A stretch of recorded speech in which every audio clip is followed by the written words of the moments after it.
Hello students, आज हम पढ़ेंगे रजिस्टर के बारे में। रजिस्टर क्या होते हैं, उनका क्या काम है, रजिस्टर कितने टाइप के होते हैं और उन रजिस्टर्स के वर्क कंप्यूटर में कहाँ किस तरह से उन रजिस्टर का उपयोग किया जाता है, हम आज के वीडियो में ये सारी चीज़ें पढ़ेंगे। तो सबसे फर्स्ट देखते हैं रजिस्टर होता क्या है। ठीक है, रजिस्टर सीपीयू के अंदर होते हैं, छोटे छोटे डिवाइसेस होते हैं जिनका यूज़ डेटा या एड्रेस को स्टोर करने के लिए किया जाता है। मतलब जब भी कोई प्रोग्राम एग्जीक्यूट होता है तो एग्जीक्यूशन के दौरान जो डेटा होते हैं या इंस्ट्रक्शन के एड्रेस होते हैं, इनको टेम्पररी स्टोर करने के लिए रजिस्टर का यूज़ किया जाता है। रजिस्टर का यूज़ हम क्यों कर रहे हैं? जब हमारे पास मेमोरी है तो रजिस्टर का उपयोग करने का क्या कारण हुआ, है ना। तो रजिस्टर मेमोरी से, हमारी जो मेन मेमोरी है उससे फास्ट होते हैं। ठीक है, उससे फास्ट काम करते हैं। तो जैसे प्रोसेसर को फास्ट काम करना है, फास्ट डेटा चाहिए, तो वो सीपीयू, यहाँ पे सीपीयू क्या करता है, मेमोरी की जगह पे उन डेटा को कहाँ पे स्टोर करके रखता है, वो रजिस्टर में रखता है ना। रजिस्टर क्या है? टेम्पररी स्टोरेज डिवाइस है ना। टेम्पररी डेटा या एड्रेस, जो भी इंफॉर्मेशन है, जो भी डेटा है, उनको वो क्या करता है, टेम्पररी स्टोर करता है। जब उसके काम कंप्लीट हो जाते हैं, उसका काम खत्म हो गया डेटा का, तो वो डेटा को क्या करता है, रिलीज कर देता है। फिर वो नेक्स्ट टास्क के लिए उस रजिस्टर का उपयोग करता है। ठीक है, तो यहाँ पे अगर हम रजिस्टर को देखें तो सीपीयू में बहुत सारे रजिस्टर होते हैं जिनका यूज़ प्रोग्राम के एग्जीक्यूशन के दौरान डेटा को टेम्पररी स्टोर करने के लिए इनका उपयोग किया जाता है। ठीक है, रजिस्टर अलग अलग प्रोसेसर में अलग अलग रजिस्टर्स की संख्या क्या होती है, अलग अलग होती है। कुछ प्रोसेसर के पास मल्टीपल रजिस्टर्स होते हैं, इनके कुछ रजिस्टर के पास जो कम रजिस्टर्स होते हैं। ठीक है, तो ये कब यूज़ होगा? जैसे हम कोई इनपुट सिस्टम को देते हैं, तो ये इनपुट रजिस्टर को स्टोर हो जाते हैं। मतलब जैसे हमने सिस्टम को कोई इनपुट किया है ना, कोई डेटा इनपुट किया, तो वो जो इनपुट है वो डेटा कहाँ पे स्टोर हो जाएंगे, रजिस्टर में स्टोर हो जाएंगे। फिर वो वहाँ से प्रोसेसिंग के लिए चले जाएंगे। जैसे प्रोसेसिंग हो गया प्रोग्राम, वो डेटा का एग्जीक्यूशन हो गया। एग्जीक्यूशन के बाद जो रिजल्ट आएगा उस डेटा को भी क्या करेगा, रजिस्टर होल्ड करके रखेगा, है ना। तो डेटा प्रोसेसिंग के दौरान इन रजिस्टर का मेन उपयोग किया जाता है। ठीक है, सीपीयू के द्वारा रजिस्टर का उपयोग कब किया जाता है? जब हमको डेटा प्रोसेसिंग करना है, प्रोसेसर और मेमोरी के बीच या मेमोरी और प्रोसेसर के बीच डेटा ट्रांसफ़र करना है, एड्रेस ट्रांसफ़र करना है, या कोई भी प्रोग्राम का एग्जीक्यूशन करना है, तब सीपीयू इन रजिस्टर का उपयोग करता है। तो हमारे पास मल्टीपल रजिस्टर्स हैं। मतलब हम यहाँ पे बेसिकली जो कॉमन रजिस्टर्स होते हैं अलग अलग प्रोसेसर में उन कॉमन रजिस्टर्स को हम पढ़ रहे हैं। ठीक है, जनरली मैं यहाँ पे बता रही हूँ 8085 माइक्रो प्रोसेसर के रजिस्टर। अगर आप माइक्रो प्रोसेसर 8085 पढ़ें तो आप इन सारे रजिस्टर को स्पेसिफाई कर सकते हैं। ठीक है, तो हमारे पास क्या क्या, मतलब इसमें क्या क्या रजिस्टर्स होते हैं, जैसे जनरल पर्पस रजिस्टर है, एक्यूमुलेटर है, special purpose register, program counter. Special purpose register में है program counter, stack pointer, status register, instruction register, index register, memory address register और मेमोरी बफर रजिस्टर। यहाँ पे मेमोरी बफर रजिस्टर को data register भी कहा जाता है और मेमोरी एड्रेस रजिस्टर को एड्रेस रजिस्टर भी कहा जाता है। अब हम इन रजिस्टर को एक एक करके पढ़ते हैं, क्लियर करते हैं। सबसे फर्स्ट है आपका general purpose register. General purpose register, in register का यूज प्रोग्राम के एग्जीक्यूशन के समय डेटा और इंटरमीडिएट रिजल्ट को स्टोर करने के लिए किया जाता है। ठीक है, जनरल पर्पस मतलब जनरल वर्क के लिए इनका यूज़ किया जा रहा है। मीन्स जब कोई प्रोग्राम एग्जीक्यूट हो रहा है, तो प्रोग्राम के एग्जीक्यूशन के दौरान जो आपका डेटा रहेगा, डेटा हो गया या इंटरमीडिएट रिजल्ट जो हो गया, उनको स्टोर करने के लिए जनरल पर्पस रजिस्टर का उपयोग किया जाता है ना। इन रजिस्टर का उपयोग सीपीयू करेगा, लेकिन अगर आप असेंबली लैंग्वेज में काम कर रहे हैं तो यूज़र भी इन जनरल पर्पस रजिस्टर को एक्सेस कर सकता है। ओके, तो ये हो गया आपका जनरल पर्पस रजिस्टर। फिर आता है एक्यूमुलेटर। एक्यूमुलेटर एक multi functional general purpose register है। मल्टी फंक्शनल मीन्स आपका जनरल पर्पस रजिस्टर के जो फीचर्स हैं वो तो रहेंगे, साथ ही इसमें कुछ एक्स्ट्रा फीचर्स भी हैं। यह data movement, arithmetical logical operation के लिए इफिशिएंट है। यह अर्थमेटिकल लॉजिकल ऑपरेशन के समय ऑपरेंड को होल्ड करने का काम करता है। एग्जीक्यूशन के बाद रिजल्ट को भी यह स्टोर करता है। ठीक है, मतलब ये तो जैसे जनरल पर्पस रजिस्टर डेटा और इंटरमीडिएट रिजल्ट को स्टोर कर रहा था, लेकिन एक्यूमुलेटर क्या कर रहा है, डेटा को तो स्टोर कर रहा है, मीन्स आपके ऑपरेंड को तो स्टोर कर रहा है। ऑपरेंड को स्टोर करने के साथ ही इसमें जो रिजल्ट आएगा उस रिजल्ट को भी वो स्टोर करता है ना। जो जैसे आपका ये सपोज ये आपका एक्यूमुलेटर है, यहाँ पे कोई डेटा है, सपोज एक्स है, सपोज एक एक्यूमुलेटर में ये डेटा है। अब जैसे ये प्रोसेस हुआ, प्रोसेस होने के बाद सपोज इसका रिजल्ट आया y, तो वो क्या करेगा, यह x की जगह पे जो रिजल्ट आया है आपका y, उसको क्या कर देगा, ओवरलैप कर देगा। ओके, तो एक्यूमुलेटर में आपका ऑपरेंड भी स्टोर हो रहा है, आपका डेटा भी स्टोर हो रहा है, साथ में जो रिजल्ट आ रहा है वो रिजल्ट को भी क्या कर रहा है, स्टोर कर रहा है। ठीक है, और क्या करता है यह, सीपीयू और डिवाइस या पोर्ट के बीच जितने भी डेटा ट्रांसफर होते हैं वो एक्यूमुलेटर के द्वारा परफॉर्म होते हैं, है ना। सीपीयू और जो भी आपके डिवाइस है, जैसे मेमोरी हो गया, इनपुट आउटपुट डिवाइस हो गया है, या हाँ CPU memory input output device है, या प्रोसेसर है ना। प्रोसेसर और मेमोरी के बीच, मेमोरी और इनपुट आउटपुट डिवाइस के बीच जो भी डेटा ट्रांसफ़र होता है वो उसमें भी एक्यूमुलेटर इन्वॉल्व होते हैं। एक्यूमुलेटर के द्वारा भी उसमें डेटा ट्रांसफ़र का कार्य किया जाता है। ओके, ये ओनली डेटा इंटरमीडिएट रिजल्ट को स्टोर कर रहा है, यह डेटा के साथ साथ आपके रिजल्ट को भी यह स्टोर करता है। साथ ही सीपीयू के अंदर जो भी डेटा का ट्रांजैक्शन हो रहा है उस ट्रांजैक्शन में भी एक्यूमुलेटर का यूज़ किया जाता है। ओके, तो ये हो गया जनरल पर्पस एक्यूमुलेटर। अब आता है स्पेशल पर्पस रजिस्टर। सीपीयू में मतलब सीपीयू में बहुत सारे स्पेशल पर्पस रजिस्टर होते हैं। इन रजिस्टर का अलग अलग उद्देश्य होता है। ओके, जैसे सबसे फर्स्ट देखते हैं प्रोग्राम काउंटर। प्रोग्राम काउंटर यह सीपीयू द्वारा प्रोसेस किए जा रहे प्रोग्राम के नेक्स्ट इंस्ट्रक्शन के मेमोरी एड्रेस को रखता है, जिससे वर्तमान इंस्ट्रक्शन के एग्जीक्यूशन होने के बाद नेक्स्ट इंस्ट्रक्शन को सीपीयू के द्वारा जल्दी प्राप्त किया जा सके।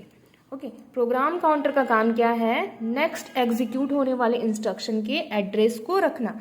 ये हमने प्रोग्राम काउंटर को कंट्रोल फ्लो कंप्यूटर में पढ़ा हुआ था। कंट्रोल फ्लो कंप्यूटर में प्रोग्राम काउंटर का यूज़ किया जाता है, जबकि डेटा फ्लो कंप्यूटर में प्रोग्राम काउंटर का यूज़ नहीं होता, है ना। तो इसका काम क्या है, नेक्स्ट एग्जीक्यूट होने वाले इंस्ट्रक्शन को, जो नेक्स्ट इंस्ट्रक्शन जो आएगा उस इंस्ट्रक्शन के एड्रेस को ये क्या करता है, होल्ड करके रखता है। अगर आपके प्रोग्राम में सीक्वेंस में इंस्ट्रक्शन है, जो इंस्ट्रक्शन है वो सीक्वेंस वाइज है ना, उनका लोकेशन आपका सीक्वेंसली है, तो ये क्या करता है, प्रोग्राम काउंटर इंक्रीमेंट होते जाता है, इंक्रीमेंट या डिक्रीमेंट ऑर्डर में उन इंस्ट्रक्शन को क्या करते जाता है, एक्सेस करते जाता है। जैसे सपोज आपके मेमोरी में सीक्वेंस में इंस्ट्रक्शन, सपोज ये लोकेशन है 2000, ये है आपका 2001, ये 2002, ऐसे सीक्वेंस में अगर आपके पास इंस्ट्रक्शन है 1 2 3 4 इस तरह से। ओके, तो जैसे प्रोग्राम काउंटर ने इस इंस्ट्रक्शन के एड्रेस को होल्ड करके रखा है। ओके, अगर इस इंस्ट्रक्शन के एड्रेस को होल्ड करके रखा है तो वो क्या होगा, जब ये एग्जीक्यूशन के लिए चला जाएगा तो वो क्या हो जाएगा, ये जो एड्रेस है वो क्या होगा, एक इंक्रीमेंट हो जाएगा। इंक्रीमेंट होके वो क्या करेगा, नेक्स्ट इंस्ट्रक्शन के एड्रेस को होल्ड करके रखेगा। ये कैसे हो रहा है, कब हो रहा है, जब आपके जो इंस्ट्रक्शन है वो सिक्वेंशियल वे में स्टोर है, सिक्वेंशली स्टोर है, तो वहाँ पे क्या करे, प्रोग्राम काउंटर का जो एड्रेस लोकेशन है वो क्या हो रहा है, इंक्रीमेंट होते जा रहा है। जैसे यहाँ पे 2000 था, फिर 2001, 2002, इस तरह से वो एड्रेस क्या हो रहा है, इंक्रीमेंट होते जा रहा है, या फिर वो डिक्रीमेंट भी हो सकता है। ओके, तो यहाँ इसका काम क्या है, नेक्स्ट एग्जीक्यूट होने वाले इंस्ट्रक्शन को के एड्रेस को होल्ड करना। नेक्स्ट आता है स्टैक पॉइंटर। स्टैक आपने सुना होगा। स्टैक क्या करता है? स्टैक का काम है, यह यूज़र द्वारा डिफाइन किए गए मेमोरी लोकेशन का सीक्वेंस होता है। स्टैक मीन्स आपका जो मेमोरी है, मेमोरी में एक सीक्वेंस मतलब मेमोरी लोकेशन है। ओके, ठीक है, एक सीक्वेंस है यहाँ पे। ठीक है, इसको बोलेंगे स्टैक। यूज़र द्वारा डिफाइन किया गया एक सीक्वेंशियल मेमोरी लोकेशन है। इस लोकेशन का यूज़ हम कब करेंगे?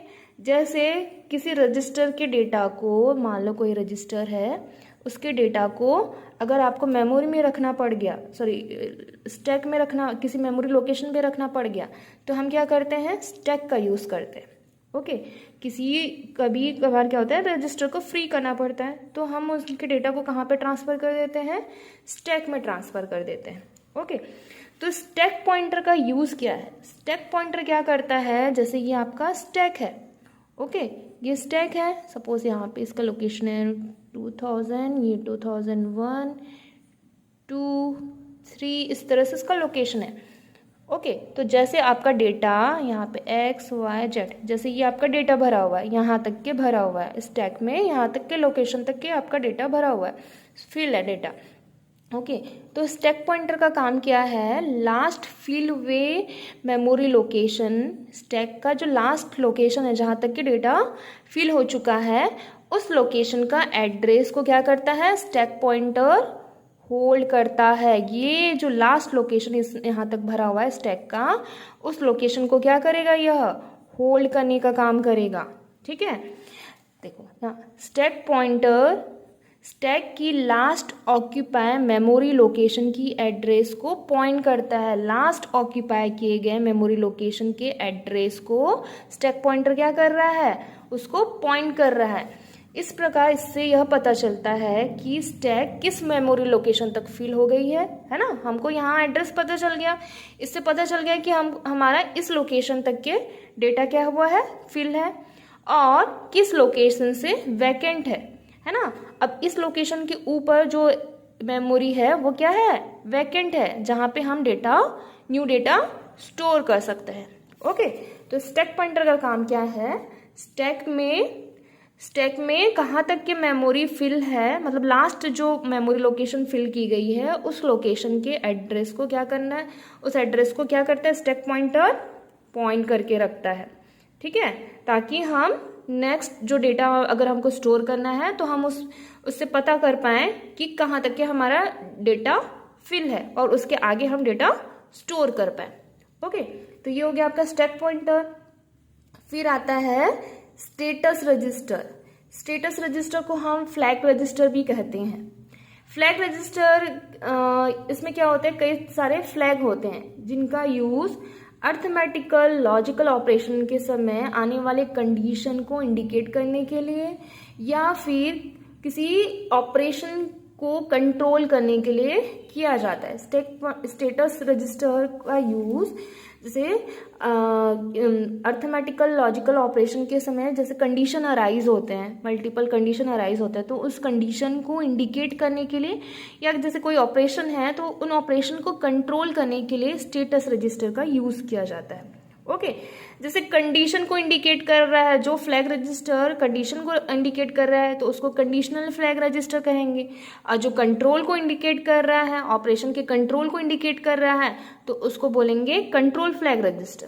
ओके, तो दो तरह के रजिस्टर होते हैं, कंडीशनल फ्लैग रजिस्टर और कंट्रोल फ्लैग रजिस्टर। ठीक है, ये फ्लैग फ्लिप फ्लॉप होते हैं। ठीक है, फ्लिप फ्लॉप मीन्स आप जान रहे हैं जो 1 बिट को स्टोर करने का काम करता है, 0 या फिर 1। ठीक है, 0 या फिर 1। फ्लिप फ्लॉप क्या है ना, एक सिंगल बिट को स्टोर करने का काम करता है। ठीक है, तो ये फ्लिप फ्लॉप होते हैं जो प्रोसेसर द्वारा सेट या रीसेट किए जाते हैं किसी कंडीशन को इंडिकेट करने के लिए, है ना। किसी कंडीशन को इंडिकेट करने के लिए यह प्रोसेसर के द्वारा सेट या रीसेट किए जाते हैं, या फिर प्रोग्रामर द्वारा सेट या रीसेट किया जाता है किसी ऑपरेशन को कंट्रोल करने के लिए। ओके, किसी प्रोग्रामर द्वारा ऑपरेशन को कंट्रोल करने के लिए भी इसे सेट या रीसेट किया जाता है। ओके, तो यहाँ पे हम कुछ फ्लैग रजिस्टर के बारे में पढ़ेंगे। जैसे इंटेल 8085 माइक्रो प्रोसेसर में ये 5 फ्लैग रजिस्टर होते हैं। ओके, इसमें 5 फ्लैग रजिस्टर, ये कंडीशनल फ्लैग रजिस्टर है, कंडीशनल फ्लैग है। इंटेल 8085 में कंट्रोल फ्लैग नहीं होता। ओके, 8085 में कंट्रोल फ्लैग रजिस्टर नहीं होते, इसमें कंडीशनल फ्लैग रजिस्टर होते हैं। तो जैसे फर्स्ट है, देखते हैं कैरी फ्लैग। कैरी फ्लैग क्या करते हैं, यह अर्थमेटिकल या लॉजिकल ऑपरेशन के दौरान अगर कैरी आता है तो यह उस कैरी को इंडिकेट करता है ना। अर्थमेटिकल लॉजिकल ऑपरेशन, कैलकुलेशन के दौरान अर्थमेटिकल या जैसे मैथ्स कुछ एडिशन सब्ट्रैक्शन करना है तो वहाँ पे जैसे कैरी आता है तो कैरी को यह इंडिकेट करता है। जीरो फ्लैग क्या इंडिकेट करेगा, यह रिजल्ट, अगर आपका रिजल्ट को इंडिकेट करते हैं। अगर रिजल्ट आपका जीरो आ रहा है या कुछ वैल्यू आ रहा है, मतलब अर्थमेटिकल लॉजिकल ऑपरेशन के दौरान आपके रिजल्ट में अगर रिजल्ट कुछ आ रहा है, जीरो के अलावा कुछ वैल्यू आ रहा है तो वो क्या करता है, वो इसकी वैल्यू हो जाती है जीरो। अगर उसके अलावा अगर रिजल्ट कुछ आता है तो जीरो होता है, जीरो इंडिकेट करता है। अगर रिजल्ट जीरो में आ रहा है ना, अगर रिजल्ट आपका जीरो में आ रहा है तो ये क्या होगा, इसकी वैल्यू क्या रहेगी, 1। थोड़ा अपोजिट है ये जीरो फ्लैग। अगर आपका रिजल्ट कुछ आता है ना, रिजल्ट आता है कुछ तो वो जीरो सेट होगा।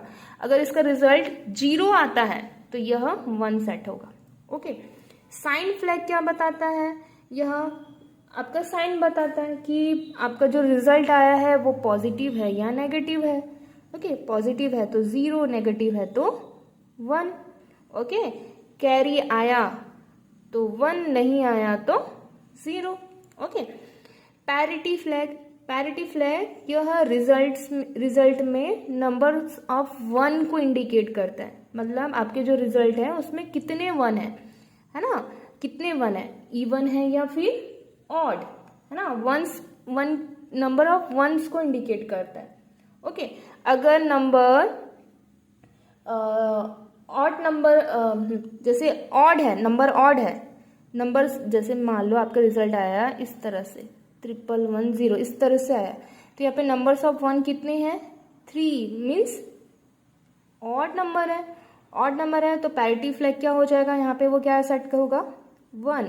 अगर इवन नंबर होते, मान लो 1 1 होता यहाँ पे, अगर ये 0 होता है ना, तो नंबर्स ऑफ 1 कितने हुए, 2, मीन्स इवन नंबर है तो यहाँ पे पैरिटी फ्लैग क्या सेट होता, 0। ओके, तो पैरिटी फ्लैग का काम क्या है, आपके रिजल्ट में नंबर ऑफ 1s कितने हैं, इवन है या ऑड है, उस हिसाब से यहाँ पे पैरिटी फ्लैग क्या होगा, सेट होगा। फिर होता है ऑक्सिलरी फ्लैग।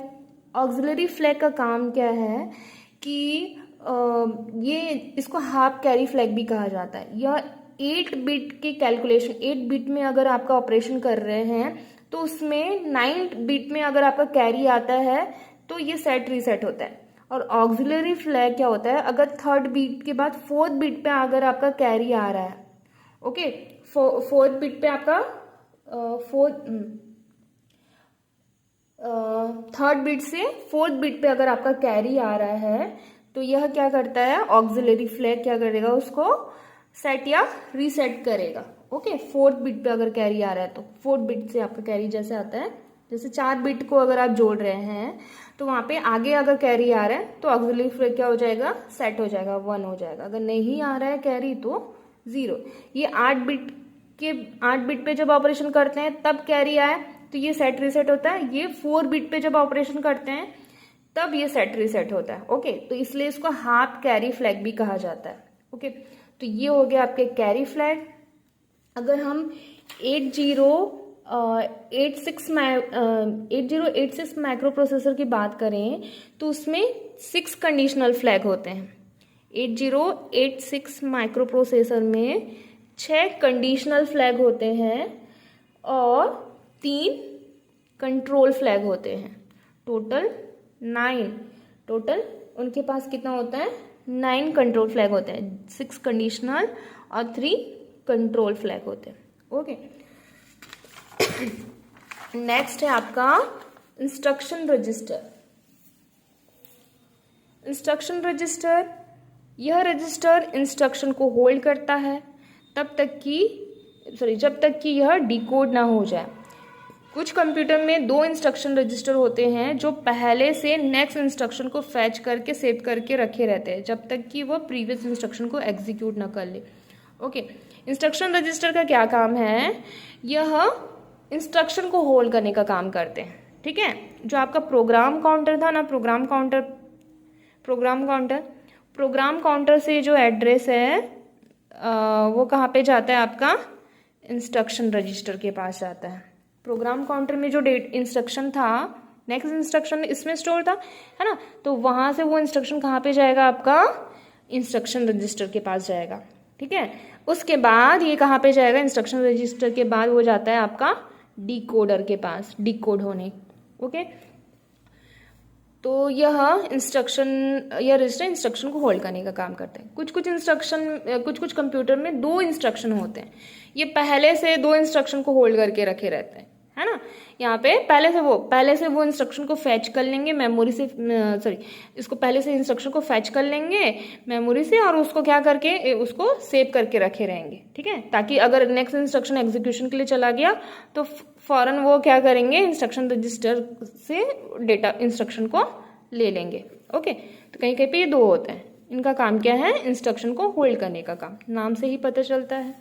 ठीक है, नेक्स्ट है आपका इंडेक्स रजिस्टर। इंडेक्स रजिस्टर का यूज एड्रेसिंग के लिए किया जाता है। एक या एक से अधिक रजिस्टर का उपयोग इंडेक्स रजिस्टर के लिए किया जाता है। किसी ऑपरेंड का एड्रेस इंडेक्स रजिस्टर के कंटेंट या कांस्टेंट वैल्यू को सम करके प्राप्त किया जा सकता है, जिसे इफेक्टिव एड्रेस कहते हैं। इंडेक्स रजिस्टर का यूज मेनली एड्रेसिंग के लिए किया जाता है, मतलब हमारा ऑपरेंड किस लोकेशन पे स्टोर है उसको पता करने के लिए हम इंडेक्स रजिस्टर का यूज करते हैं। जो आपका इंस्ट्रक्शन दिया रहता है उस इंस्ट्रक्शन में इंडेक्स रजिस्टर भी दिया रहता है। क्या होता है? जैसे आपने एरे पढ़ा होगा, है ना, इस तरह से एरे रहता है, आपका एरे है। ओके, जैसे इसका इंडेक्स है 0 1 2 3। ठीक है, ये आपका सपोज एक एरे है। ठीक है, और इसका मेन ये इंडेक्स हो गया। सपोज इसका मेमोरी लोकेशन, इसका बेस लोकेशन मान लो 2000 है। ओके, इसका बेस लोकेशन है मान लो 2000 है।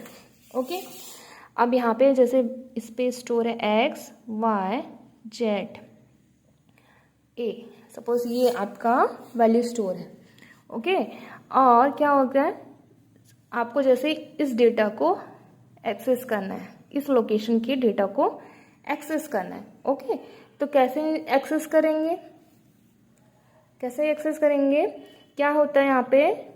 जो भी इंस्ट्रक्शन दिया रहता है उस इंस्ट्रक्शन में क्या दिया रहता है? इंडेक्स रजिस्टर, इंडेक्स दिया रहता है कि आपका आपका जो ऑपरेंड है किस इंडेक्स लोकेशन पे स्टोर है। ओके, जैसे इंडेक्स रजिस्टर में दिया रहेगा 1। ओके, और एक आपका कांस्टेंट वैल्यू दिया रहेगा। कांस्टेंट वैल्यू मतलब आपका एक बेस एड्रेस दिया रहेगा, मान लो 2000 आपका बेस एड्रेस दिया हुआ है। ओके, और आपको इस लोकेशन का डेटा फाइंड करना है। मान लो जैसे इसका एड्रेस है, ये बेस एड्रेस ये 2000 है, इसका सपोज ये इंटीजर वैल्यू होल्ड कर रहा है। मान लो ये एरे है, कैरेक्टर ले लेते हैं, कैरेक्टर टाइप का है। तो कैरेक्टर क्या करता है? मेमोरी में one byte memory location contain करता है ना। जैसे ये 1 बाइट के हैं, तो ये हो गया 2, ये हो गया 2003। ओके, अब जैसे कैरेक्टर टाइप के डेटा इसने स्टोर करके रखा है। अब हमको दिया हुआ है इंडेक्स रजिस्टर में वैल्यू दिया हुआ है 1। ओके, तो हमारे ऑपरेंड का एड्रेस कैसे फाइंड करेंगे? बेस एड्रेस के साथ जो आपके पास कांस्टेंट वैल्यू दी हुई है, मैंने बताया यहाँ पे, जैसे यहाँ पे किसी ऑपरेंड का एड्रेस इंडेक्स रजिस्टर के कंटेंट और कांस्टेंट वैल्यू को सम करके प्राप्त किया जा सकता है ना। जैसे ये आपका एक कांस्टेंट वैल्यू है, मतलब मान लो आपके इंस्ट्रक्शन में दिया हुआ है एक बेस एड्रेस दिया हुआ है, प्लस इंडेक्स रजिस्टर में सपोज 1 दिया हुआ है। जैसे यहाँ पे इस लोकेशन को फाइंड करना है तो उस इंडेक्स रजिस्टर किसको बताएगा? 1 वैल्यू को बताएगा, है ना, उसमें 1 स्टोर रहेगा। तो 2000 + 1 = क्या हुआ? 2001। तो हमारा डेटा कहाँ पे स्टोर है? 2001 में। ये दिया हुआ है 2001 में, ये आपका डेटा।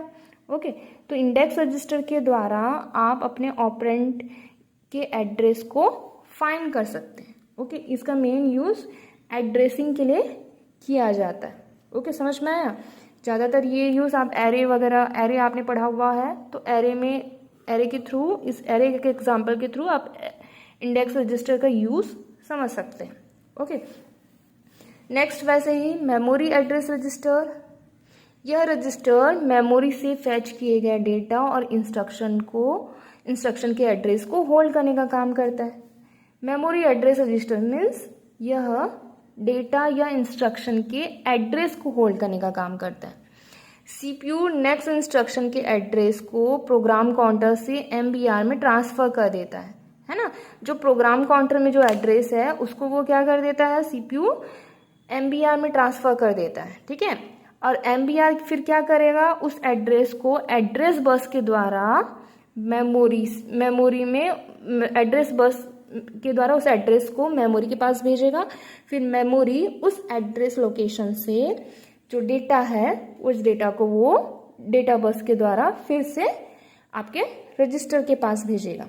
ठीक है, मीन्स एड्रेस रजिस्टर का काम क्या है, मेमोरी एड्रेस रजिस्टर का काम मेमोरी एड्रेस को होल्ड करना। ठीक है, मेमोरी एड्रेस को, किस तरह के एड्रेस को होल्ड करना, मेमोरी से फैच किए गए डेटा या इंस्ट्रक्शन के एड्रेस को होल्ड करता है ना। मेमोरी से जैसे हमने कोई इंस्ट्रक्शन को फैच किया है, कोई डेटा को फैच किया है, तो उसके एड्रेस को कौन रखेगा, एमबीआर रखेगा। ओके, और ये एड्रेस को, जैसे उस एड्रेस से डेटा को निकालना है, उससे कोई वैल्यू फाइंड करनी है, मतलब जैसे यहाँ पे y है ना, मान लो ये लोकेशन था, है ना, तो इस लोकेशन से डेटा को फाइंड करना है, डेटा को निकालना है। लोकेशन हमको पता है 2001 है, तो एमबीआर क्या करेगा, इस एड्रेस को एड्रेस बस के द्वारा मेमोरी के पास भेजेगा।